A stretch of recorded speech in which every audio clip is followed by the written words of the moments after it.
Assalamualaikum warahmatullahi wabarakatuh. Baiklah anak-anak sekalian, kembali lagi. Pada sesi kali ini kita akan belajar lagi tentang keanekaragaman hayati.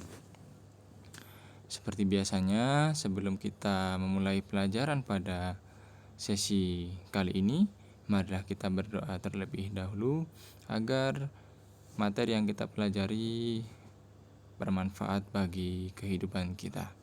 Berdoa mulai.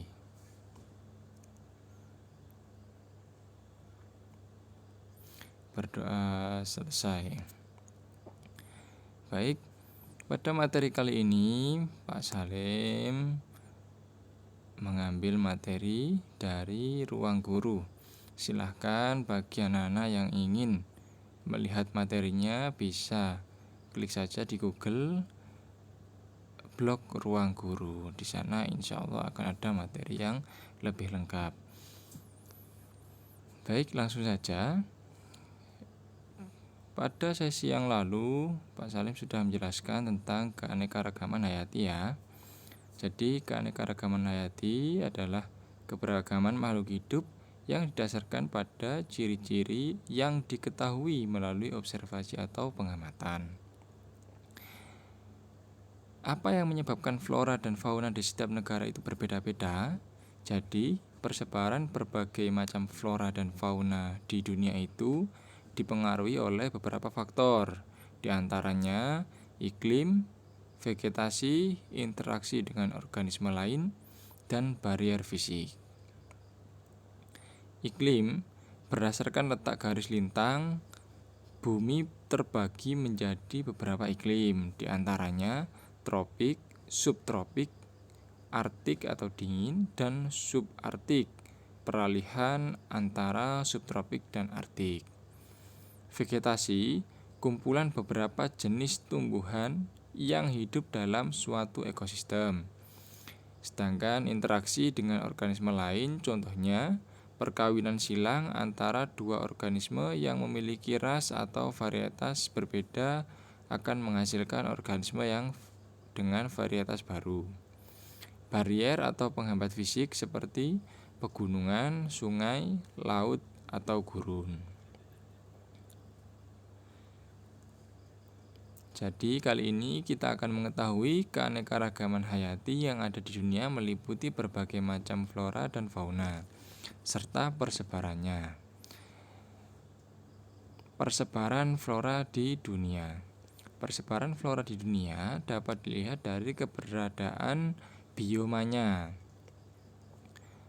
Bioma adalah suatu wilayah yang memiliki kondisi lingkungan dan makhluk hidup dengan ciri-ciri yang hampir sama. Tentunya, bioma yang terbentuk di suatu wilayah pasti akan berbeda dengan wilayah yang lain. Perbedaan ini dipengaruhi oleh beberapa faktor, di antaranya iklim, suhu udara, dan curah hujan. Misalnya, di wilayah padang gurun, suhu udaranya sangat tinggi, curah hujannya juga sangat rendah. Akibatnya, tidak semua jenis tumbuhan bisa hidup di sana. Nah, salah satu tumbuhan khas yang hidup di wilayah padang gurun adalah kaktus. Hal ini tentunya berbeda dengan wilayah hutan hujan tropis yang memiliki curah hujan yang tinggi. Jenis tumbuhan yang ada di wilayah tersebut pun akan jauh lebih beragam. Nah, ini ya, contoh padang gurun ini ya. Oke. Terdapat 9 tipe bioma di dunia. Banyak sekali ya, ada 9. Di antaranya yang sudah pernah disebutkan oleh Pak Salim, yaitu ada tundra, taiga, hutan hujan temperata, hutan gugur, padang rumput atau stepa, semak belukar, hutan hujan tropis, sabana, dan gurun. Ini kemarin sudah Pak Salim keluarkan di soal kuisis ya. Ayo, siapa yang nilainya paling bagus? Nanti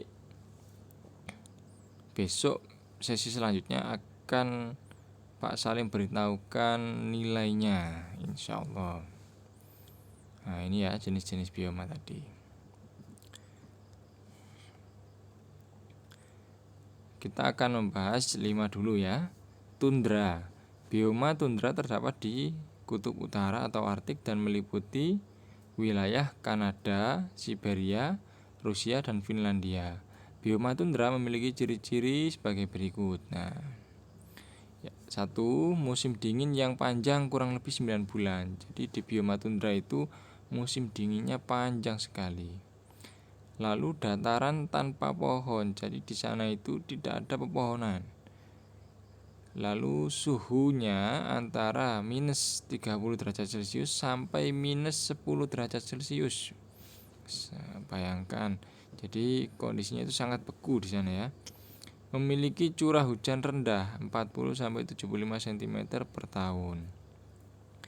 Nah, di bioma ini datarannya nggak ditumbuhi pohon, justru sebagian besar ditutupi salju. Kenapa? Soalnya wilayah tundra hanya mendapatkan sedikit sinar matahari. Jadi musim dinginnya akan jauh lebih lama daripada musim panas. Makanya salju dan pegunungan es banyak ditemui di wilayah ini. Hal yang paling unik dari bioma tundra adalah adanya lapisan permafrost, yaitu lapisan tanah yang membeku. Saking dinginnya, tanah itu sampai membeku.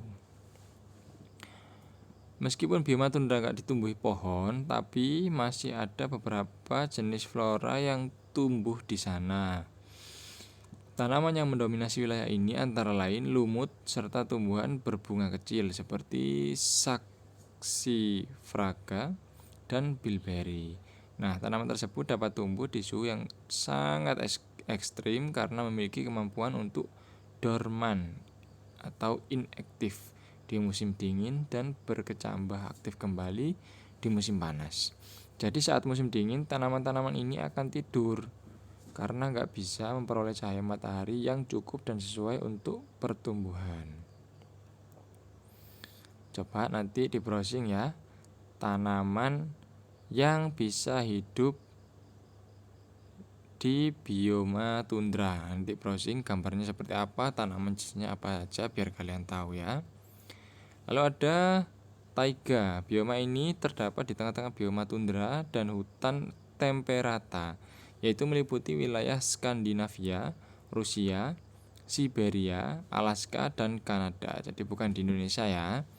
Bioma taiga merupakan bioma dengan wilayah terluas dibandingkan dengan bioma-bioma lainnya. Nah, ini contoh bioma taiga. Musim dingin terjadi lebih lama. Memiliki sedikit variasi tumbuhan yang sangat sedikit. Mengalami 4 musim, tapi musim gugur dan seminya sebentar. Pohonnya berdaun jarum. Jadi kalau tundra tadi musim dinginnya juga terjadi lama, tapi tidak ada tumbuhan ya. Kalau di bioma taiga itu ada tumbuhan. Maksudnya tumbuhan itu pepohonan. Kalau di taiga tadi kan di tundra tadi tidak ada pepohonan. Kalau di taiga itu banyak pepohonan. Dan punya 4 musim. Karena kondisi lingkungan yang cukup ekstrim, nggak banyak tumbuhan yang bisa hidup di sana, sehingga variasi tumbuhannya juga sangatlah sedikit. Jenis flora yang dominan tumbuh adalah tumbuhan berdaun jarum, seperti pinus, cemara. Nah, ini bisa kita temui di Indonesia ya. Juniper, cedar, dan balsam fir. Nah, di antara tumbuhan ini mana yang kamu belum tahu, bisa browsing di Google ya biar segera tahu bentuk tumbuhannya seperti apa. Oh iya, tumbuhan-tumbuhan di sana juga selalu berdaun hijau, baik saat musim dingin maupun musim panas. Selain itu, wilayah dengan bioma taiga terbesar terdapat di Rusia, membentang sepanjang 5.800 km dari Samudra Pasifik sampai Pegunungan Ural. Gurun ya. Bioma gurun dapat ditemukan di wilayah Afrika ya, yaitu gurun Sahara, Australia, gurun Great Sandy, dan Asia Barat gurun Gobi. Nah, agar tahu bentuknya seperti apa bisa browsing juga biar tahu gambarnya. Bisa lihat-lihat juga di YouTube kira-kira seperti apa gurun di Sahara itu, lalu gurun Great Sandy dan gurun Gobi ini. Ciri utama bioma ini adalah curah hujan yang sangat rendah, jadi lingkungannya kering dan suhunya ekstrim. Kalau mendengar kata gurun, pastikan kalian berpikirnya tempat yang sangat panas. Biasanya memang benar, tapi suhu yang panas itu bukan ciri-ciri gurun, karena ada juga gurun yang suhunya dingin seperti gurun Antartika, ya. Ciri-ciri bioma gurun: memiliki curah hujan yang sangat rendah, kurang dari 25 cm per tahun. Perbedaan suhu di siang dan malam hari sangat tinggi. Jadi misalkan siang hari itu panas sekali, ketika malam itu dingin sekali. Tanahnya tandus, lalu memiliki kelembaban udara yang rendah. Karena memiliki curah hujan yang rendah, wilayah gurun sangat kering dan tandus. Jadi tidak semua jenis tanaman bisa hidup di sana. Cuma tanaman yang bisa beradaptasi di lingkungan kering saja yang bisa hidup. Antara lain kaktus dan tumbuhan semusim seperti alang-alang, jujube, black saga, dan Creosotebas. Ini biasanya karena mereka memiliki akar panjang dengan jaringan spons yang menyimpan air dan jaringan parenkim yang bisa menyimpan air. Selain itu, serta daun berukuran kecil atau duri untuk mengurangi penguapan air. Ingat ya, daun berukuran kecil itu untuk mengurangi penguapan air. Jadi kaktus itu yang durinya itu sebenarnya adalah daunnya dia, tapi berukuran kecil untuk mengurangi penguapan sehingga dia bisa bertahan di area yang panas. Bahkan jenis tanaman seperti itu memiliki kemampuan untuk menyerap air selama musim hujan dan menghemat penggunanya selama musim panas.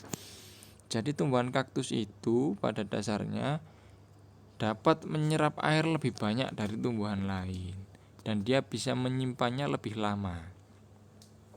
Seperti unta juga itu bisa gitu ya. Tapi itu nanti di fauna ya.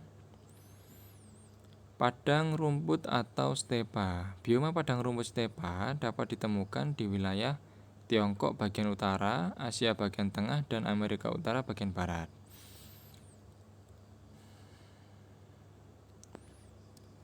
Nah, seperti namanya, stepa memiliki wilayah padang rumput yang membentang luas. Bioma ini memiliki ciri-ciri sebagai berikut. Tingkat curah hujan rendah. Memiliki kelembaban udara yang sangat rendah. Padang rumput beriklim sedang. Suhu berkisar antara 19 derajat Celcius sampai 30 derajat Celcius saat musim panas dan 12 derajat Celcius sampai 20 derajat Celcius saat musim dingin. Dicatat ya, siapa tahu nanti kuis selanjutnya Ustadz Salim akan mengeluarkan soal ini. Bioma padang rumput memiliki tingkat curah hujan yang rendah yang hanya cukup untuk asupan air tumbuhan seperti rerumputan dan tumbuhan lain yang sanggup mengurangi penguapan air. Biasanya sih memang kecil-kecil tumbuhannya, tapi ada juga yang sangat tinggi dan besar. Contohnya Titanca atau Puya Raimondi yang bisa ditemukan di negara Peru. Nah, kira-kira seperti ini ya bentuknya Puya Raimondi. Bagus ya bentuk tumbuhannya. Sabana. Bioma sabana dapat ditemukan di wilayah Afrika bagian tengah dan selatan, Brasil bagian tengah, sedikit di wilayah Australia bagian utara, Nusa Tenggara Timur. Oh, berarti di Indonesia ini ada biomanya, serta pantai barat Madagaskar. Ciri-ciri bioma sabana: suhu cenderung sangat hangat sepanjang tahun, memiliki variasi tumbuhan yang sangat sedikit, musim dingin terjadi lebih lama, curah hujan 90 sampai 150 cm per tahun. Bioma ini sekilas mirip dengan bioma padang rumput ya, karena memang wilayahnya juga banyak ditumbuhi rerumputan. Hal yang membedakannya dengan bioma padang rumput adalah wilayah bioma sabana juga ditumbuhi semak dan pohon seperti eukaliptus, akasia, dan gebang. Persebaran flora di dunia. Nah, ini ya tadi ya. Tundra, tumbuhannya contohnya tumbuhan kecil berbunga seperti Saxifraga bulberi.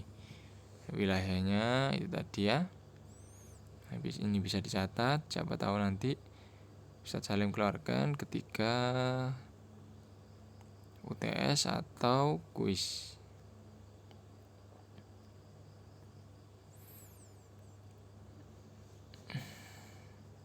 Sekarang lanjut ke persebaran fauna di dunia. Pada awalnya, klasifikasi persebaran fauna di dunia dipelopori oleh Alfred Russel Wallace, seorang naturalis, antropolog, dan ahli biologi kelahiran Inggris. Ia membagi persebaran fauna yang ada di dunia ini ke dalam 6 macam zona atau wilayah. Namun, zona ini kemudian berkembang menjadi 11 zona, seiring dengan perkembangan ilmu pengetahuan dan teknologi. Lalu apa saja sih 11 zona persebaran fauna di dunia itu? Di antaranya ada zona nearktik, neotropik, palearktik, afrotropikal, oriental, australian, oceanian, Saharo-Arabian, Sino-Japanese, Madagaskar, dan Panamanian. Ini kira-kira gambarnya seperti ini ya. Fauna yang ada di salah satu zona kemungkinan bisa ditemukan di zona yang lain juga. Bagaimana bisa? Ya, hal itu disebabkan karena adanya beberapa faktor seperti kemiripan iklim dan vegetasi yang tumbuh. Percampuran fauna akibat dari daratan yang menyatu sebelum zaman Pleistosen serta adanya zona transisi perbatasan antar zona yang memungkinkan fauna untuk bermigrasi. Ingin tahu macam-macam fauna khas yang ada di masing-masing zona tersebut? Di sini kita akan membahas 5 dari 11 zona persebaran fauna yang ada di dunia saja. Jadi kita bisa cek pembahasan lain. Zona nearktik. Zona nearktik meliputi wilayah Amerika Utara, Amerika Serikat, Alaska, Kanada, Meksiko Utara, dan Greenland. Wilayah pada zona nearktik memiliki berbagai macam bioma seperti taiga, padang rumput, dan hutan gugur. Nah, karena zona nearktik berada di wilayah yang suhunya rendah, jadi jenis fauna yang hidup di zona ini sebagian besar memiliki bulu yang sangat lebat untuk melindungi diri saat musim dingin seperti muskox dan kambing gunung. Selain itu, ada juga jenis fauna lain seperti kalkun, bison, karibau, aligator, Mississippi, ular derik, dan red cardinal. Di zona nearktik ini juga terdapat gurun yang cukup luas, yaitu gurun Mojave. Jadi ada juga beberapa fauna gurun seperti rubah, antelop, coyote, dan singa gurun. Zona neotropik meliputi wilayah Amerika Tengah dan Amerika Selatan, dataran rendah Meksiko, Kepulauan Karibia, dan Florida. Kondisi iklim di wilayah ini sebagian besar adalah tropis dan beriklim sedang di wilayah Amerika Selatan. Fauna yang terdapat di zona ini antara lain armadillo, alpaka, ilama, kelelawar penghisap darah, piranha, anaconda, burung beo, dan katak pohon Brazil. Zona palearktik merupakan zona dengan kawasan paling luas di antara zona lainnya. Zona palearktik mencakup hampir seluruh kawasan di benua Eropa, Rusia, daerah di dekat kutub utara, pegunungan Himalaya, Kepulauan Inggris, Tibet, Tiongkok Utara, Korea, Selat Bering, Afrika Utara, dan Asia Barat. Wow, luas banget ya. Karena wilayahnya yang sangat luas, fauna yang ada juga sangat beragam dan hidup bergantung pada kondisi wilayah dan kemampuan adaptasi yang dimilikinya. Fauna tersebut diantaranya panda, panda merah, unta, rusa kutub, beruang kutub, serigala, dan dormije. Ini kira-kira persebaran fauna di dunia. Bisa dicatat ya.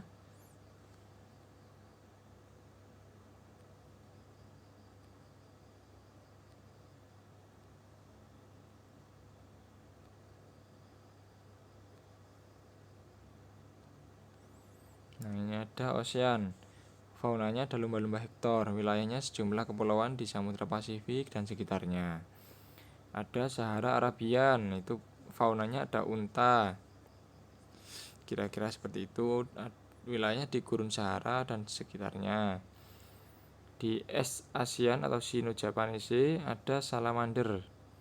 Contoh lain, kucing liar, marten, beruang dan rubah memanjang dari lereng Himalaya timur ke timur laut. Di Panamanian ada jaguar, itu tempatnya di Panama. Di Madagaskar ada tenrek atau berang-berang, itu tempatnya di Madagaskar. Zona afrotropikal bisa kita sebut juga dengan zona Etiopian. Zona ini terletak di bagian besar wilayah Afrika kecuali Afrika Utara dan Gurun Sahara, dan kepulauan di Samudra Hindia bagian barat. Sebagian besar jenis fauna yang ada di zona ini merupakan hewan vertebrata bertulang, seperti gajah Afrika, jerapah, singa, hiena, lemur, zebra, gorila, babun, dan antelop. Zona oriental meliputi wilayah India, Indochina, Kamboja, Laos, Vietnam, serta Indo-Malayan, Malaysia, Sumatera, Jawa, Kalimantan, dan Filipina. Kalau kita lihat dari wilayahnya, sebagian besar beriklim tropis. Selain itu, banyak terdapat juga hutan hujan tropis yang memiliki keanekaragaman hayati yang paling tinggi. Beberapa jenis fauna khas yang terdapat di zona oriental yaitu primata dan fauna air tawar. Mamalia berukuran besar bisa. Baik, itu saja pelajaran atau materi pada sesi kali ini. Selamat belajar. Jangan lupa jika ada yang ingin mengunggah artikelnya bisa diunggah di blog ruangguru.com ya, dengan judul Keanekaragaman Hayati di Dunia. Semoga bermanfaat materi kali ini. Tetap terus belajar, jaga kesehatan, tetap ikuti protokol kesehatan pencegahan COVID agar kita semua sehat selalu dan terhindar dari segala macam penyakit. Terima kasih. Wassalamualaikum warahmatullahi wabarakatuh.